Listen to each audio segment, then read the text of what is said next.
یہ فوج ہماری ہے، ہماری جان ہے، آن ہے، شان ہے. شیخ صاحب یہ کس نے سکھائے ہیں آپ کو؟ یہ آداب فرزندی کہاں سے آئے ہیں؟ یہ کوئی چپیڑوں کا اثر تو نہیں ہے؟ اور کیا دوبارہ تو نہیں کوئی ایسا بیک گراؤنڈ میں کوئی سین چل رہا ہے جو سامنے تو نہیں آیا؟ وہ خیر وہ بھی نہیں آیا سامنے، جو انٹرویو والا تھا اس کی بھی تردیدیں ہی آئی ہیں جہاں جہاں سے بھی ابھی آئی ہیں، لیکن باتیں تو ہوتی رہی ہیں. کچھ لوگوں کا خیال ہے کہ وہ بالکل ٹھیک واقعہ تھا. ہمارے بڑے قریبی دوست ہیں کچھ جن کا خیال ہے کہ واقعی ایسا ہوا ہے. لیکن جو لوگ انٹرویو ارینج کرانے والوں میں سے تھے، سما کے حوالے سے جب ہم بات کرتے ہیں، چودھری اکرم صاحب اور کچھ اور لوگ، وہ کہتے ہیں نہیں ایسی کوئی بات نہیں ہوئی. ہاں انٹرویو ریکارڈ ہوا، شیخ صاحب کچھ چیزوں میں ہیزیٹنٹ تھے، کچھ کہنا چاہتے تھے، کچھ نہیں کہنا چاہتے تھے، وہ ساری باتیں ان کی چلتی رہیں. لیکن اب وہ بڑا صحیح لائن پر آ گئے ہیں، اور لائن پر نہ آنے والوں میں جو بندہ ہے وہ ہیں عمران خان صاحب. وہ اس طرح سے کہ S S P investigation Anoosh مسعود بتاتی ہیں کہ عمران خان صاحب جیل میں تعاون نہیں کر رہے اور وہ سوالوں کے جواب نہیں دے رہے، لیکن ساتھ ہی بڑا کلیئر کٹ وہ پولیس آفیسر والا لہجہ، انہوں نے کہا یہ ان کا چوائس نہیں ہے کہ وہ تفتیش میں تعاون کریں یا نہ کریں، سوالوں کا جواب تو دینا پڑے گا. تو پھر پولیس والے جب سوالوں کا جواب لینا چاہیں گے تو پھر لے لیں گے. ابھی تک تو عمران خان صاحب کا وہی مسئلہ ہے نا، وہ جو ایف آئی اے والوں کو اور نیب والوں کو جس طرح جا کے انہوں نے دھمکیاں لگائی تھی، وہ اس خوش فہمی میں نا کہ میں تو وزیر اعظم پاکستان اور ساری قوم میرے پیچھے کھڑی ہے. وہ جو مین لیڈرز تھے وہ سارے غائب ہو گئے ہیں، جو وکلا ہیں وہ کوئی 4 بندے کبھی اکٹھے ہو کر کسی نے احتجاج نہیں کیا. لیکن خان صاحب کو شاید ابھی بھی خوش فہمی ہے، کیونکہ ان کے جو باہر کے رابطے ہیں پاکستان سے باہر، وہ انہیں لگتا ہے کہ ایکٹیولی ان کے لیے کام کر رہے ہیں پاکستان سے باہر جو لوگ ہیں. اچھا اس میں کچھ فنڈنگ انہوں نے کر کے، پیسے خرچ کر کے جو لابنگ فرمز ہائر کی تھی امریکہ میں اسپیشلی، وہ کام کر رہی ہیں. پتہ نہیں ابھی تک کیا کام انہوں نے کیا ہے، لیکن برطانیہ میں ان کی اپنی فیملی، ان کے سالہ صاحب گولڈ سمتھ فیملی جو ہے وہ جو کام کر رہی ہے اس سے وہ بڑے مطمئن ہے. اور جو بی بی سی سے رپورٹ چلی ہے اس سے بھی مطمئن ہے. بی بی سی کی رپورٹ میں اگرچہ انہیں پھانسی گھاٹ کے قریب پہنچایا گیا ہے وایا شاہ محمود قریشی، لیکن اصل میں وہ پیغام دیا جا رہا ہے دنیا بھر کو کہ دیکھیں جی عمران خان صاحب کو پھانسی ہونے لگی ہے، سیاسی مقدمہ ہے. سیاسی مقدمہ نہیں ہے یہ، سائفر کا کیس ہو یا 9 مئی کا کیس جس پہ انوش مسعود بتا رہی تھی اس حوالے سے، اور سائفر والا آفیشل سیکرٹ ایکٹ کا جو کیس ہے، ان کیسز کو سیاسی مقدمے کہہ کے جان نہیں چھڑائی جا سکتی.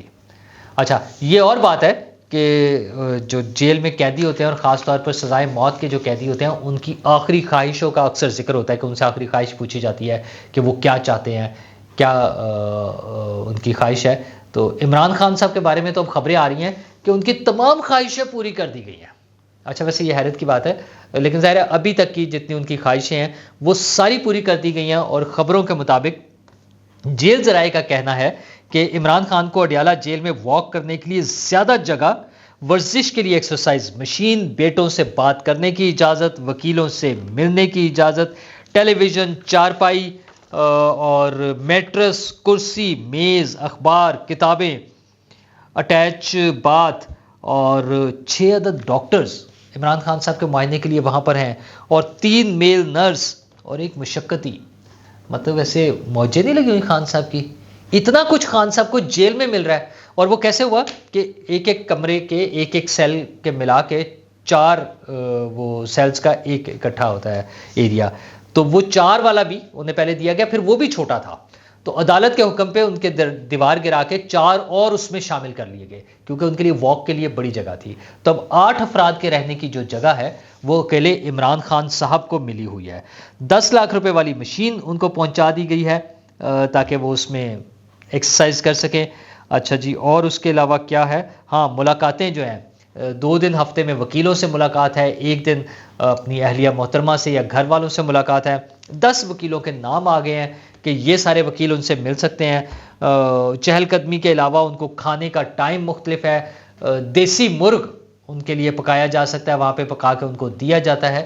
یہ ساری عیاشیاں جو ہیں، ویسے یہ بائی دا وے کس چکر میں ہے؟ ہاں کسی کی آخری خواہش کے حوالے سے ہو، کسی لمیٹڈ ٹائم کے لیے تو وہ سمجھ آتی ہے، بٹ میرا نہیں خیال کہ ان کا آخری خواہش کا مسئلہ ہے، کیونکہ ابھی انہیں سزائے موت نہیں ہوئی ہے، کوئی ایسا سلسلہ نہیں ہے. اور ویسے بھی سزائے موت ہو بھی جائے تو ہمارے ملک میں تو سزائے موت پہ عمل درآمد بھی ایک بڑا ایشو ہے.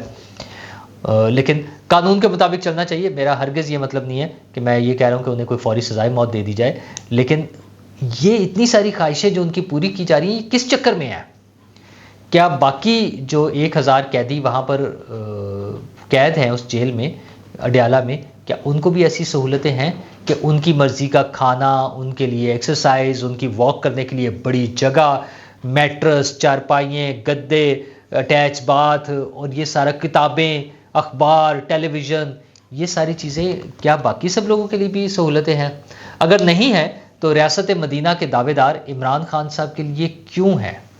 اچھا، اس میں پھر وہی رونا آئے گا کہ پہلے بھی جو وزرائے اعظم اور صدر پاکستان، سابق صدر پاکستان اگر وہاں پر رہے ہیں تو ان کے لیے بھی اس طرح کی سہولتیں ہو سکتی ہیں. اچھا، پھر تو یہ وہ امتیازی قوانین ہو گئے نا کہ آپ نے کچھ لوگوں کے لیے ایکسٹرا آرڈنری سا کر دیا ہے. اچھا، وہ میرا نہیں خیال کہ جو گیون سرکمسٹانسز میں ہوگا کہ اسپیس ایکسٹرا دی جا سکتی ہے. تازہ ترین جو فیصلہ کیا عدالت نے کہ وہ دیوار گرا کے 4 کی بجائے 8 سیلز ان کو دے دیے گئے ہیں، یہ کچھ زیادہ ہی انوکھا کام نہیں ہو رہا ہے. تو ایک طرف تو لاڈلا شاڈلا جو ہوتا ہے تھوڑی سی فیور، دوسری طرف آخری خواہشیں، تیسری طرف عمران خان صاحب تفتیش میں تعاون نہیں کر رہے. تو یہ بڑی عجیب و غریب سی باتیں ہیں. لیکن اب صورتحال یہ ہے جس طرف ہم جا رہے ہیں اور آگے الیکشن بھی آنے ہیں کہ اب چیزوں نے اپنے منطقی انجام کی طرف جانا ہے. وہ تمام کیسز ہوں، وہ توشہ خانہ وغیرہ تو چلتے ہی رہیں گے، لیکن سائفر کیس اور 9 مئی کے کیسز یہ اپنے منطقی انجام تک پہنچیں گے. ان پہ فرد جرم عائد ہونے کے بعد اگلے پروسیس میں جا رہی ہیں چیزیں، گواہان کے بیانات، اور اس حوالے سے سارے کام ہو رہے ہیں. اور الیکشن کی اناؤنسمنٹ بھی قریب ہے کیونکہ چیف الیکشن کمشنر آج لاہور میں تھے اور انہوں نے وزیر اعلیٰ ہاؤس میں، پنجاب کے وزیر اعلیٰ کا جو آفس ہے وہاں پر ہائی لیول کی ایک میٹنگ اٹینڈ کیا ہے. اس میں انتظامات کا معائنہ کیا گیا ہے اور جو اس قسم کی ایکٹیویٹیز ہیں اس سے لگ رہا ہے کہ الیکشن قریب آ رہے ہیں. تو کیا واقعی الیکشن ہونے جا رہے ہیں؟ اس میں عمران خان صاحب تو نہیں ہوں گے.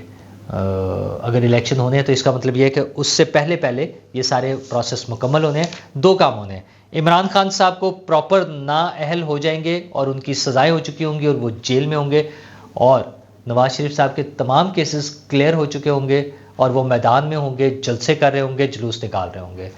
سبق سب کے لیے ہے، یہ صرف عمران خان صاحب کے لیے نہیں ہے، سب کے لیے سبق ہے کہ اگر ہم نے اپنا پولیٹیکل سسٹم کو ٹھیک نہ کیا تو یہ چیزیں ایسے ہی چلتی رہیں گی. اور عمران خان صاحب کے لیے خاص طور پر کہ یہ جو 9 مئی والا واقعہ انہوں نے کیا ہے، جس طرح سے نفرت پھیلا کر، اور انہوں نے یہ سوچا تھا کہ فوج پر قبضہ کر کے یا فوج کو شکست دے کر یا فوج میں بغاوت کرا کے وہ اقتدار حاصل کر سکتے ہیں، تو ایسی چیزیں یا ایسی کوششیں ناکامی کا ہی منہ دیکھنا پڑتا ہے اور اس کے لیے سزا بھی بھگتنی پڑتی ہے. بغاوت کا آپ کو پتہ ہے جہاں بھی ہوگی اس کا جب ناکام ہو جائے گی، اگر کامیاب ہو جاتی ہے تو وہ انقلاب کہلاتا ہے، لیکن اگر ناکام ہو جائے گی تو اس کی سزا بھگتنی پڑتی ہے. تو یہاں پر بھی لوگوں کو سزا مل رہی ہے اور وہ سارا پروسیس قانونی طریقے سے وہ پروسیس پورا ہو رہا ہے اور الیکشن کی تیاریاں ہیں. تو ہمیں امید ہے کہ الیکشن جب بھی ہوں وہ فیئر اینڈ فری ہوں اور اس کے نتیجے میں جو حکومت آئے وہ میرے، آپ کے، ہم سب کی بھلائی کے لیے کام کر سکے. شکریہ.